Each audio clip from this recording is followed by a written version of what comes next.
Welcome to the Deep Dive. Today we're diving into the world of depression. Oh, interesting. Yeah, specifically focusing on the different types, Okay. symptoms, causes, treatments. Ah, that's a lot to unpack. It is, but Yeah. luckily you sent me some really interesting material on depressive disorders. I did, yeah. I thought it would be great to kind of go through together. Yeah, let's break it down for our listeners, help everyone understand this complex topic. Absolutely. So, to be clear for everyone, Yeah. we're going to be looking at, Well, I sent you okay, university courses study materials. cool. It's called unit11.pdf. Okay, so pretty straightforward. Yeah, very official sounding. And it focuses specifically on, Mild, moderate, and Okay. major depressive disorders.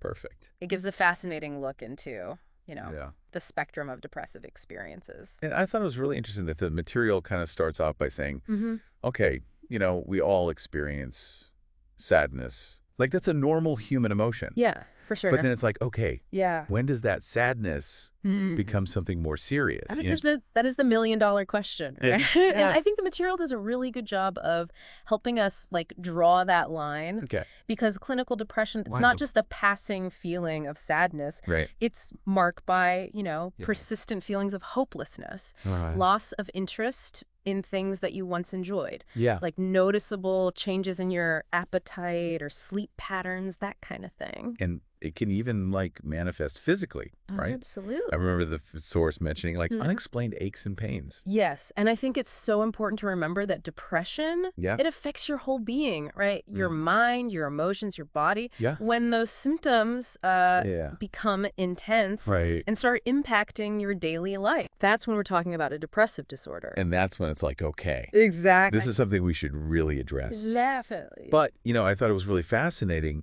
how they also highlighted that Mhm. depression isn't a one-size-fits-all experience. Right. There are different degrees of depression, for sure. degrees of depression.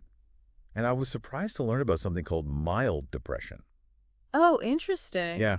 Yeah, mild depression is surprisingly common. Okay. And a lot of people might not even realize they're experiencing it. Really? Yeah, because the signs can be subtle. Like what?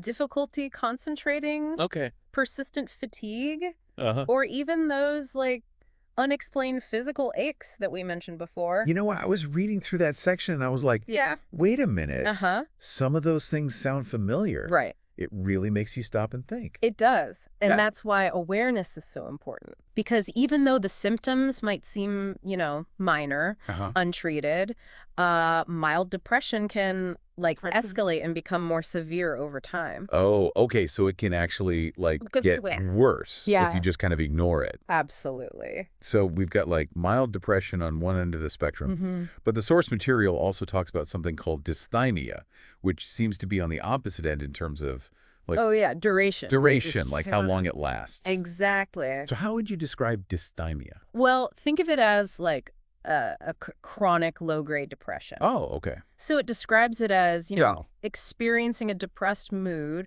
for most days Wow. for at least 2 years. 2 years. At least 2 years. That's a long time. Yeah, so it's not just a bad week Right. or a temporary slump. Right. It's a persistent state of feeling down. Wow. So I imagine it would be hard to recognize as It can be really hard to recognize. as a distinct condition. Exactly, because it's so long-lasting. Yeah. People with dysthymia often Yeah. mistake it for just being part of their personality. Oh, this is just who I am. Exactly, and they might never seek help. Wow. So again, recognizing the signs Yeah. and understanding that this isn't Yeah. just a personality quirk. Right. It's crucial. Okay, so we've got mild depression, which might be overlooked because it's subtle. Mm. We've got dysthymia, Right. which might be overlooked because it's chronic. Exactly. And then they throw another one in the mix. Oh, yeah. Moderate depression. Right. And this one seems to be tied to Specific life events. specific life events. For sure. So how, Well, they use the term okay. adjustment disorder with depressed mood.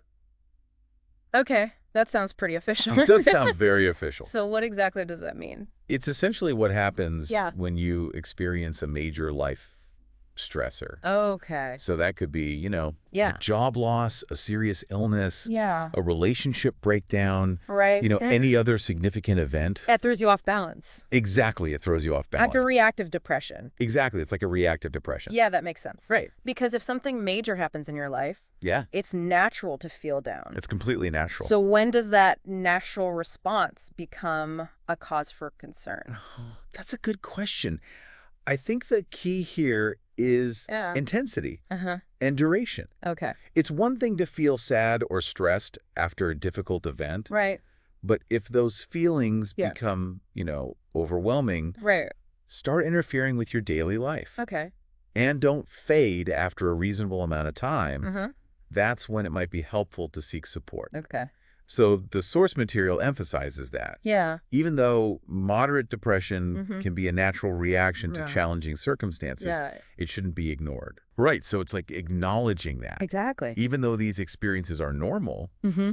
there's a point where they can tip over into something that needs attention. Exactly. Recognizing that point Yeah. is a crucial step in taking care of your mental well-being. Okay, this is all fascinating stuff. Uh-huh. And I'm sure our listeners are hanging on to every word. I hope so.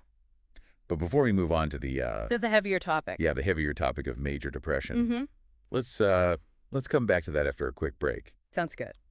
When we come back, we'll dive deeper into the abyss. the abyss of major depression. Ooh, scary. I know, right? I'm intrigued. And we'll explore its various forms, so stay tuned. Can't wait. Oh man, major depression. That's Heavy stuff. yeah. It's a big one. It is. But before we get into that, Yeah. I did want to circle back to some of those Theories. Yeah. those theories about the causes of depression Yeah. that we touched on earlier, because I thought those were really fascinating. Me too. And the source material, Yeah. it really highlights that there's no single answer. Right. It's not like, oh, this is the one thing that causes depression. Exactly. But it does present, Yeah. some really compelling perspectives. Yeah. And one that I was really interested in was Beck's cognitive triad. Oh, yeah. That's a good one. It sounds kind of complicated, It does sound a little complicated. but I'm curious to hear more about it. Yeah. So basically, Beck's theory suggests that people struggling with depression, they tend to have like a negative view of Of course. themselves, the world around them, and their future. So it's not just feeling down. Right. It's like actually seeing everything Through this filter of negativity. through this negative filter. Yeah. Exactly. Okay. And here's where it gets really interesting. Okay. These negative views, they feed into each other, Oh, creating this like vicious cycle. interesting. So for example, Okay. if you believe you're inherently like flawed or unworthy, Yeah. you might start to see the world as like a hostile and unforgiving place. Right. Which then leads you to believe that things will never get better. Right. Like, what's the point? Exactly. Okay, so it's like this downward This downward spiral. of negative thinking. Exactly. Okay, so that's where, like, cognitive behavioral therapy comes in. Yes, CBT. CBT. It can be so effective in addressing those thought patterns. Right, because it's about, like, Recognizing those negative thoughts. recognizing them. Yeah, questioning their validity. Okay. Yeah. And learning to replace them with more Like, balanced and okay. realistic ones. So you're not just like trying to think happy thoughts. You're actually learning to like think differently. think differently. Yeah. Okay, that makes a lot of sense. Yeah. Now, what about Seligman's theory of learned helplessness? Oh, that's a fascinating one. Yeah. Yeah, Seligman's theory suggests that Yeah. when people repeatedly experience situations Mm-hmm. where they feel powerless to change the outcome, Okay. they might start to believe Yeah. they're helpless. Even in situations where they do have some control, Right. it's like they've learned to give up. Before they even try. Exactly, before they even try. Do you have, like, an example to help? Sure, yeah. So imagine a student Okay. who consistently struggles in a particular subject. Okay. Despite putting in a lot of effort Yeah. over time, they might develop a sense of learned helplessness, Okay. believing they're simply incapable of succeeding in that subject. Even if there are strategies, Okay. they could try to improve their performance. Right. So it's like, This sense of helplessness can then spread to other areas of life, wow. making them feel powerless and hopeless. That's really powerful Yeah. because it shows how easily we can internalize those experiences of feeling powerless. Yeah. And how that can affect our overall outlook on life. So we've got these like psychological theories, but what about the biological factors? Right, right. Because the source material also mentions like genetics. Yes, absolutely. Research suggests that genetics can play a role. Okay. Having a close family member with depression can increase your likelihood of developing it. Okay. So it's not a guarantee. No, genes aren't destiny. But it's more about like having a vulnerability. Exactly. And then whether that vulnerability actually develops into depression. Depends on a complex interplay of other factors. So it's not just about your genes. It's not just about your genes. It's everything else. It's the environment. It's your experiences. Yeah. I like to think of it as like genes might load the gun. Oh, that's a good one. But it's environmental factors and life experiences that pull the trigger. I like that. I like that analogy. So it really emphasizes that it's not just one or the other. It's a holistic approach to understanding and treating depression. Okay, so speaking of treatment, the source material focused primarily on CBT and IPT. Yeah, CBT and IPT. Two big ones. Can you kind of remind us what those stand for again? Yeah. So CBT is cognitive behavioral therapy. Okay. And as we talked about earlier, it focuses on identifying and changing those negative thought patterns that can fuel depression. So it's like learning to become aware of your thoughts. Yes. Challenge their validity and replace them with more balanced and realistic ones. Right. So again, it's not about just trying to think happy thoughts. Not just happy thoughts. But actually, like, it's about thinking more realistically. Thinking more realistically and objectively about your experience. Exactly. Okay. And then what about IPT?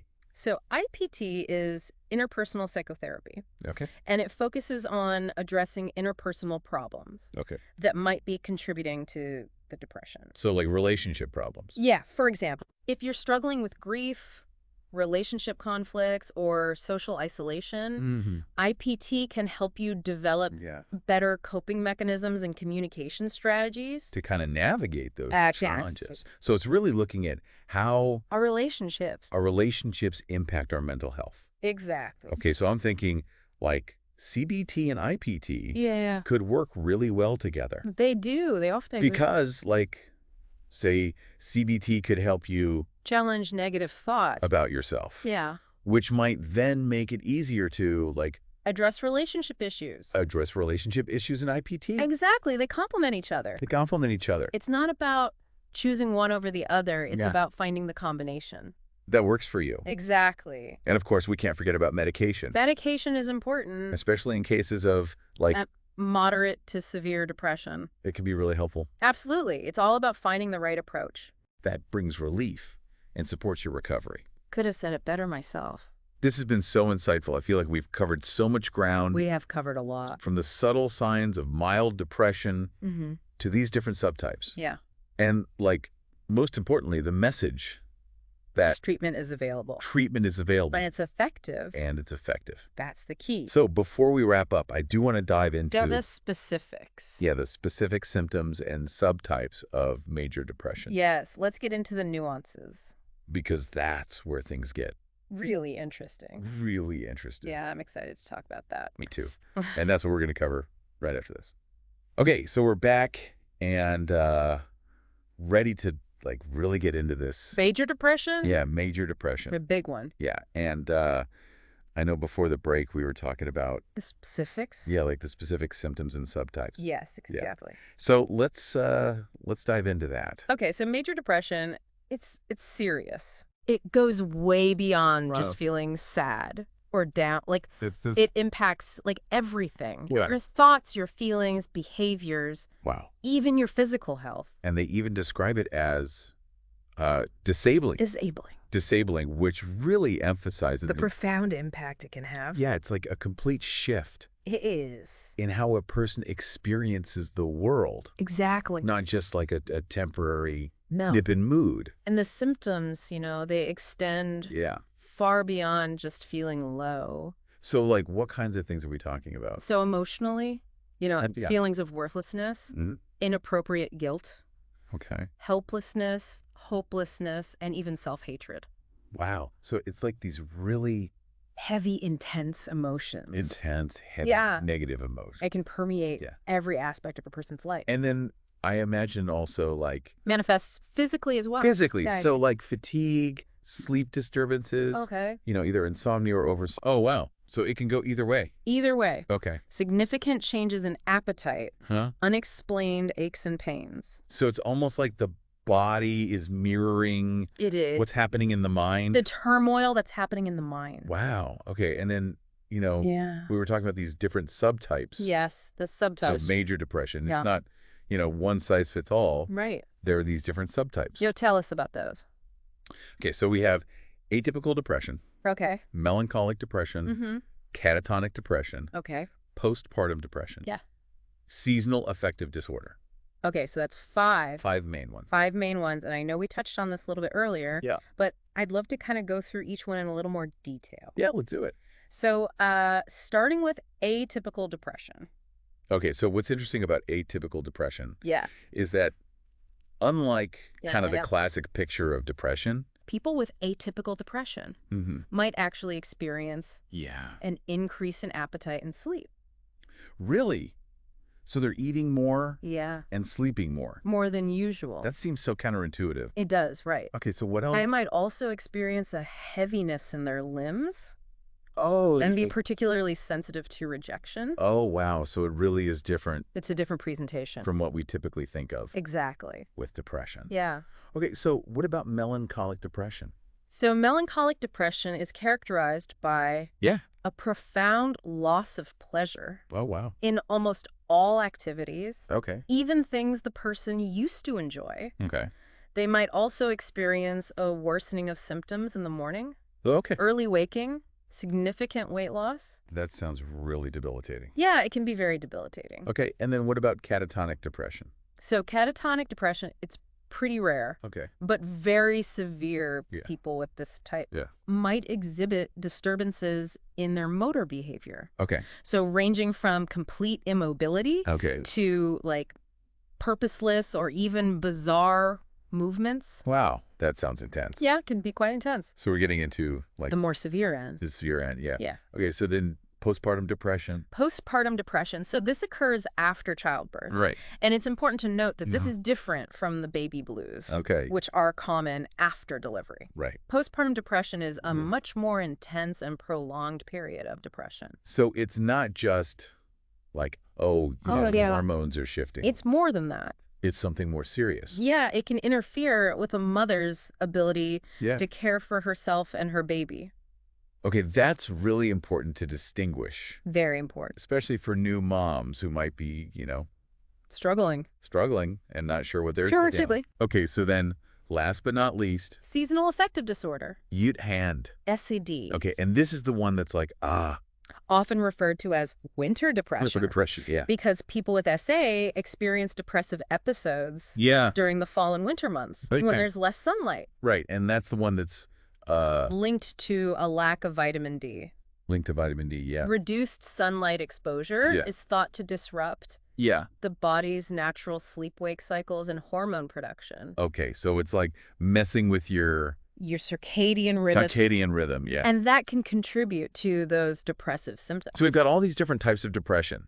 5 main subtypes. Then it just shows how Depression is complex. complex it is. It's multifaceted. It's not a, one size fits all. Exactly. And I think that's a really important message A very important message. to take away from this Absolutely. is that, if you're out there listening Yeah. and you're feeling overwhelmed, you're feeling concerned, We're not alone. you're not alone. Reach out for help. Reach out. That's a sign of strength, Yeah. not weakness. Okay, so this has been such an incredible journey. It has Exploring this topic. so much to learn. So much to learn. And, I think if this has sparked your curiosity, Yeah. I encourage you to continue Learning, exploring. learning and exploring. There's a wealth of information out there. Yeah. And maybe there was like, A specific type. a specific type or a specific treatment approach Yeah. that really resonated with you. For sure.